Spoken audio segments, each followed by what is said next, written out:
السلام علیکم، میرے چینل قصے کہانیاں میں آپ کو خوش آمدید۔ سنتے ہیں آج ایک نئی سٹوری جس کا نام ہے میرا پیچھا چھوڑ دو۔ یہ کہانی شروع ہوتی ہے ایک چمکیلے سنہرے دن سے جس کا اختتام ایک اندھیری رات پر ہوا تھا۔ وہ جس وقت اپنی سہیلیوں اور کزن کے ساتھ گھر سے نکلی تھی اسے اندازہ تک نہ تھا کہ واپسی میں وہ اکیلی نہ ہوگی۔ ایک سایہ، ایک روح اس کے ساتھ ہمیشہ کے لیے اس کے وجود کو مسکن بنا کر اس کے سنگ چلی آئے گی۔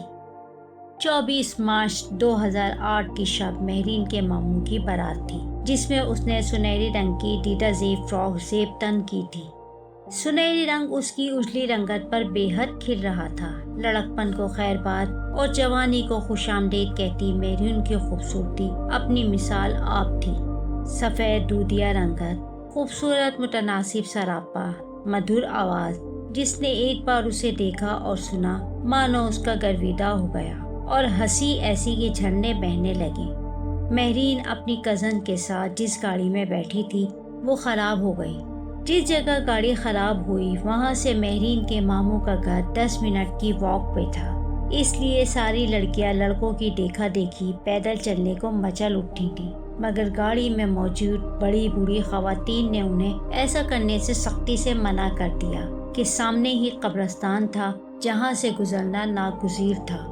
مگر اس وقت ان لڑکیوں نے ان کی ایک نہ سنی اور چل پڑی۔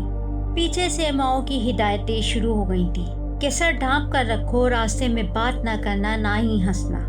وہ سب لاؤبالی سی لڑکیاں ان کی باتیں انسنی کرتی مزے سے چل پڑی تھیں اور باتوں کا ایک جہان آباد ہو گیا تھا۔ چلتے چلتے وہ کسی منڈے سے ٹکرائی تھی، اس سے پہلے کہ وہ گر جاتی کہ ایک لمحے میں وہ واپس سیدھی کھڑی ہو گئی تھی۔ اس کے ساتھ چلتی نمرا اس کی خالہ زاد نے آگے بڑھ کر کچھ کہا تھا اور وہ مدھر ہنسی ہنستی چلی گئی تھی۔ وہ تا دیر ہنستی کہ کچھ دیر قبل اسے اپنے بازو پر نرم سا لطیف لفظ محسوس ہوا تھا اور اسی نادیدہ سے وجود نے اسے گرنے سے بچایا تھا۔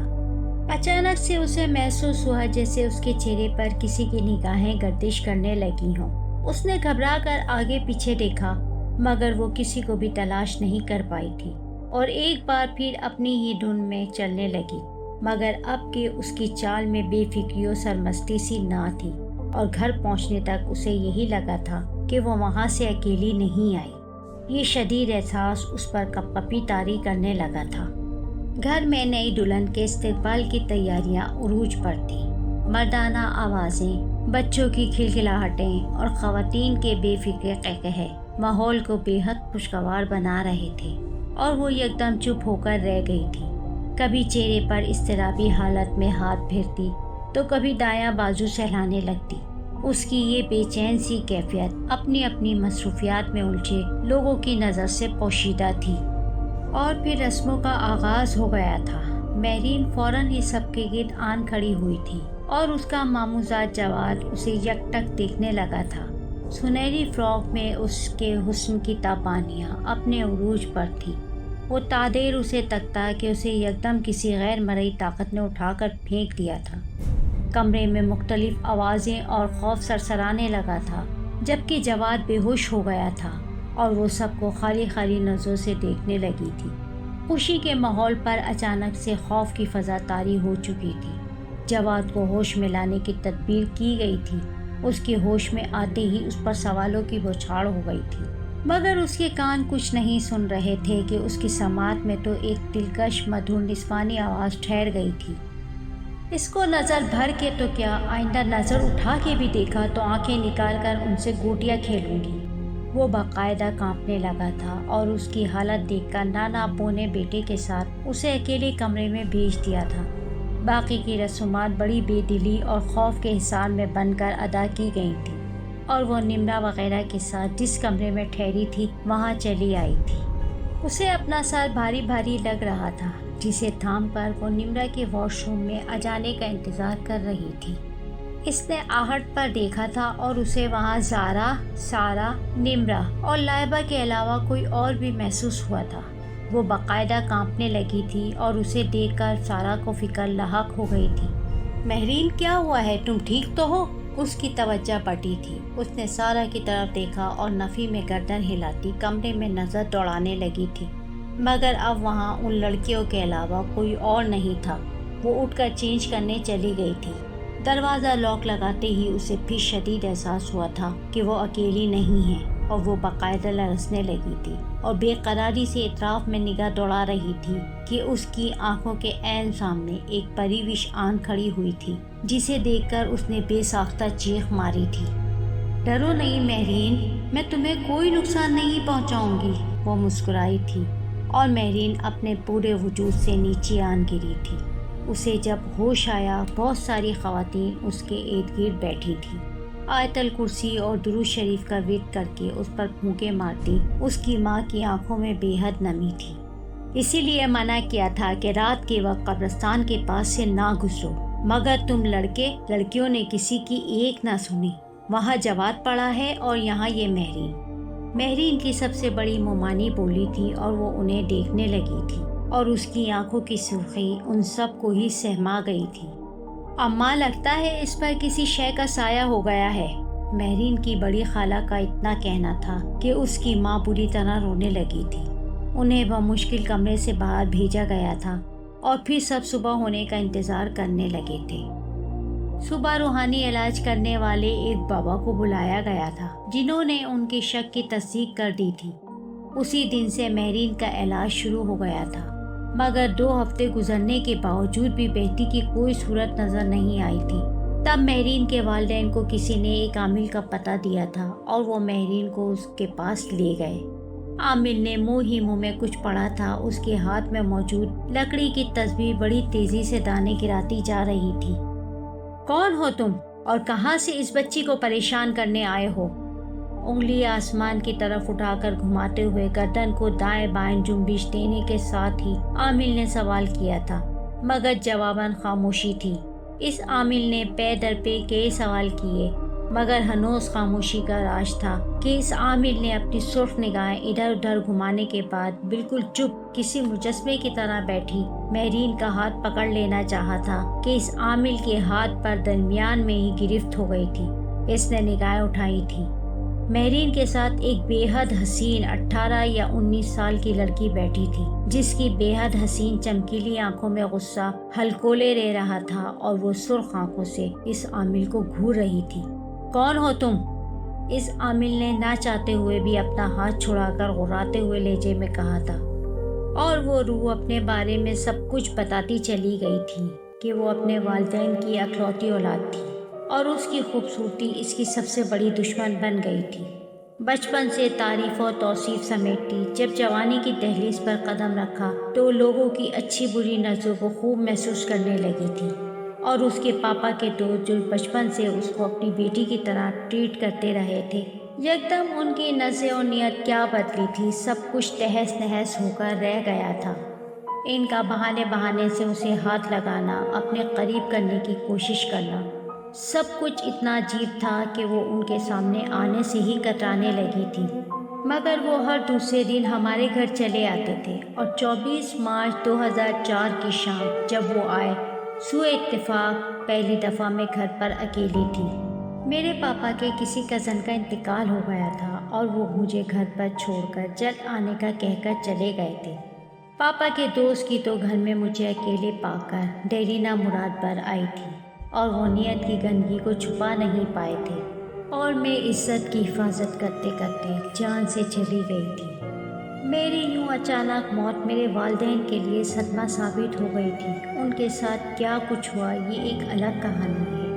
جہاں تک میری بات تھی، مجھ کو مرنے کے بعد ایک بھی دن چین نہیں ملا تھا، اور 24 مارچ کو میری بے کلی دیکھنے سے تعلق رکھتی تھی۔ جس شخص کی بدنیتی مجھے موت کے گھاٹ اتار گئی تھی، اس کا انجام بھی کچھ خاص نہیں ہوا تھا، اور وہ اس کی فیملی کو کیا کچھ برداشت کرنا پڑا۔ لیکن جس شام اس نے اپنی بیٹی کو اپنے ڈرائیور کے ساتھ بہت نازیبا انداز میں دیکھا تھا، اس شام اسے میں بہت یاد آئی تھی، اور وہ پھوٹ پھوٹ کر روتا، مجھ سے معافی طلب کرتا نیم دیوانہ ہو گیا تھا، اور 3 سال بعد اس کی حالت کے سبب مجھے کچھ سکون ملا تھا۔ لیکن 24 مارچ کی شام اب بھی مجھ پر بھاری ہی گزرتی ہے۔ میری روح بھٹکنے لگتی ہے، لگتا ہے جیسے کہیں امان نہیں ملے گی۔ اور جب میں پہلی دفعہ مہرین سے ملی، اس شب بھی 24 مارچ تھی۔ بھٹکتے بھٹکتے قبرستان کی فٹ پاتھ پر ذرا دیر کو سستانے بیٹھی تھی کہ کوئی اس کی تنہائی میں مخل ہو گیا تھا، اور ایسا گزرے 4 برسوں میں پہلی دفعہ ہوا تھا۔ میں نے غصے سے نظر اٹھائی تھی اور پلٹ کر نہیں آ سکی تھی کہ اس میں مجھے اپنی شبیہ نظر آئی تھی، اور میں نے 4 سال بن باس کاٹنے کے باوجود کسی اور کو تو کیا، کبھی اپنے مجرم کو بھی تنگ نہیں کیا تھا۔ مہرین پر سے تو میری نگاہ نہیں ہٹ رہی تھی، اور میں نے اسے گرنے سے بچا لیا تھا اور یک ٹک اسے دیکھ رہی تھی، جو گھبرا کر ادھر ادھر دیکھتی چلنے لگی تھی۔ میرے قدم خود بخود اس کا پیچھا کرنے لگے تھے، اور اس کی نقرئی سی ہنسی مجھے ماضی میں لے گئی تھی، اور میں فیصلہ کن انداز میں اس کے وجود میں اتر کر اس کے ساتھ ہو لی تھی۔ اس سب میں تمہیں کیا فائدہ ہے؟ جاؤ اس بچی کا پیچھا چھوڑ دو۔ تمام تفصیل سن کر عامل غرایا تھا، اور وہ صاف انکاری ہو گئی تھی۔ اس کا بس یہی کہنا تھا کہ وہ مہرین کو کبھی کسی قسم کی تکلیف نہیں پہنچائے گی اور اس کے ساتھ رہے گی۔ اس عامل کے بعد بھی کئی عاملوں اور مولویوں کو دکھایا گیا، مگر وہ مہرین کا ساتھ چھوڑنے پر راضی نہ ہوئی۔ اس کا ایک ہی جواب ہوتا تھا، میں اپنی جیسی دکھنے والی لڑکی کی ہمیشہ محافظ بن کر رہوں گی۔ اس نے اپنے کیے کی ہمیشہ لاج رکھی تھی۔ وہ مہرین کو تنگ نہیں کرتی تھی، بس ایک باڈی گارڈ کی طرح اس کے ساتھ رہتی تھی۔ 2 سال گزر گئے تھے، مہرین نے انٹر کر لیا تھا، اب اس کے رشتے آنے لگے تھے، مگر خاندان میں سب کو تمام صورتحال معلوم تھی، اس لیے کوئی آگے نہیں بڑھتا تھا، اور باہر کے بندوں کو بھی سنگن مل ہی جاتی تھی۔ یوں کہیں بھی بات نہیں بنتی تھی، اور مہرین کا چلبلا پن تو 2 سال قبل ہی غائب ہو گیا تھا۔ رہی سہی کسر اب پوری ہونے لگی تھی۔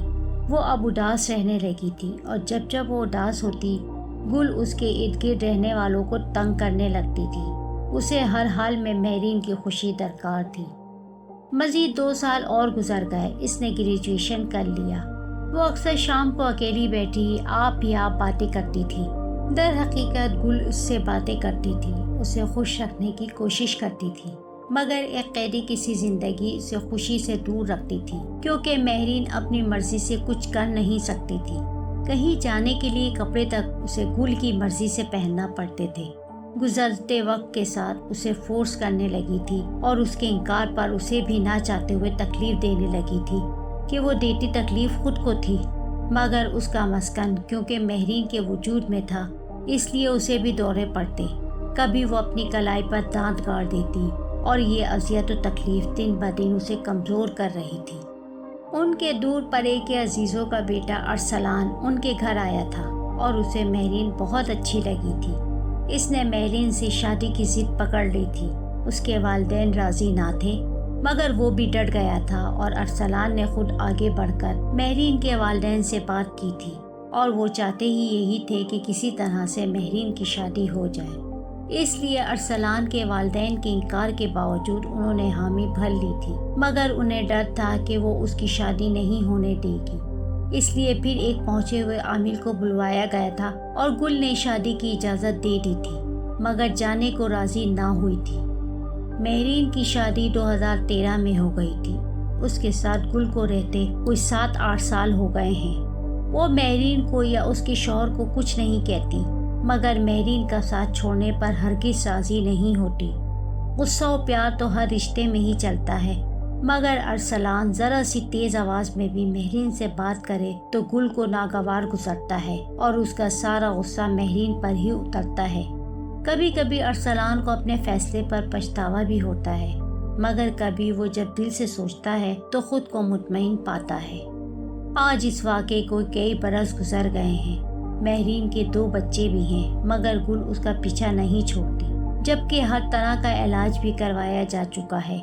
اس سب میں کیا اسرار پوشیدہ ہے، یہ کوئی آج تک نہیں جان سکا، مگر سب اپنی اپنی زندگی میں مگن ہیں، اور وہ بھی مگن تو ہے، مگر کبھی کبھی سکون کو ترس جاتی ہے کہ قیدی کسی زندگی تو پرندوں کو بھی متاثر نہیں کرتی۔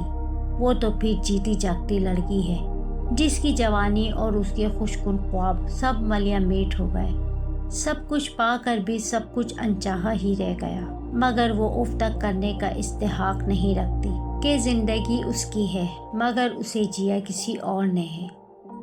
اس کہانی کے کردار آج بھی اپنی بے بسی کے ساتھ زندہ ہے۔ اگر آپ کچھ کر سکتے ہیں تو مہرین کے لیے دعا کریں کہ گل اسے اپنے سحر سے آزاد کر دے تاکہ وہ بھی اپنی مرضی سے آزاد فضا میں سانس لے سکے۔ اگر آج کی سٹوری آپ کو پسند آئی ہے تو ویڈیو کو لائک کر کے اپنے دوستوں اور جاننے والوں سے ضرور شیئر کریں۔ اگر آپ نے ابھی تک چینل کو سبسکرائب نہیں کیا تو نیچے دیے گئے سبسکرائب کے سرخ بٹن کو کلک کر کے ساتھ موجود بیل آئیکن کو پریس کریں تاکہ نئی آنے والی ویڈیوز کی نوٹیفیکیشن آپ کو بر وقت مل سکے۔ شکریہ۔